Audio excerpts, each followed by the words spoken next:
Hi everyone, Dallas here, South Island Prosperity Partnership, bringing you the September edition of our monthly economic recovery dashboard that we've been producing every month since May as we follow along with this pandemic and including all the uncertainty that it brings with us around. So this monthly edition, we're going to be talking about a couple of things. The first, of course, which is the BC Stronger BC Economic Recovery Plan, which was announced last week, as well as yesterday's federal speech from the throne. So both of these elements, we're actually very pleased. As you know, we've been working all summer through the Rising Economy Task Force and through over 10 sector committees here in Greater Victoria, exploring all the situation and how this pandemic is impacting us. And we were very pleased in both of these instances to see that the senior governments are responding. So some of the elements that were in the Stronger BC plan, we released actually last week an overview of all the things that were touched upon there. And again, in the in the speech from the throne yesterday, we saw some strong connections into some of the work that we've been producing, and of course, government has been able to respond to some of those needs, so that's good. That stated, though, the data are still showing obviously very harsh impact. The theme for this month we're calling is really bracing for these transitions. So, here we are, students are transitioning back to school. We've now transitioned from summer into fall. And so there's a few things we're following here. The first of which is the end of the Canada Emergency Response Benefit, which expires on October 2nd. The federal government, of course, announced a new EI program, which people will shift to. But really, it's going to reveal what's going to happen is people are either going to transition back to the workforce, which we hope in many cases is the case. But there's also people that will transition onto EI, or they may exit the workforce completely as they do things like potentially upskill, go back to school, things like that.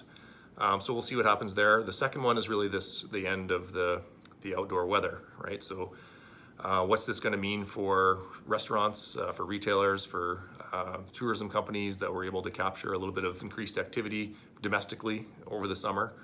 What's the fall weather going to mean to them?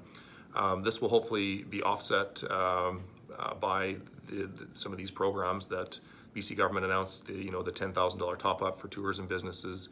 Of course, the extension of the emergency wage subsidy program will help with that. But really, there are going to be some impacts and some uncertainty around the weather changes. The third one is really quite troubling, which is really this potentially emerging, or seems to be emerging, second wave. And so there's a lot of people really concerned over these rising COVID-19 numbers that we're seeing. Even a recent Leger marketing survey revealed that 69% of Canadians and Americans believe that another lockdown is actually going to return within 3 months. So a lot of people are worried about this. We don't know what will happen, but of course the uncertainty causes a lot of problems in and of itself, right? We constrain our behavior based on this uncertainty and just increased risk factors and all these kind of things. So that's number 3. The last one really is really a longer term one, which is really the transition to a new year as we go through the next few months. Economists are suggesting that BC won't recover at all in 2021.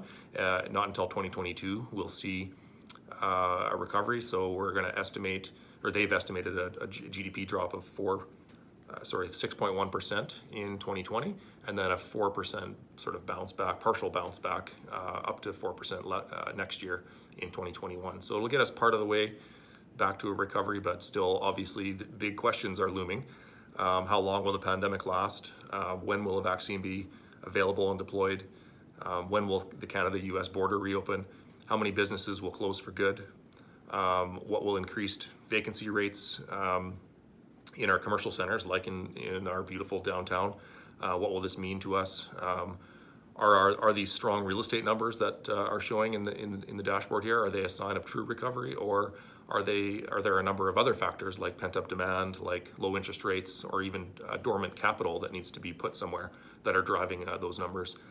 And of course, how long will this homelessness issue continue to to hit our community and those vulnerable populations before we can find a solution. So there's lots of uncertainty still, and we're going to be tracking this month over month, of course, to keep you all informed. So that's all for now, and we'll see you next month. Thank you.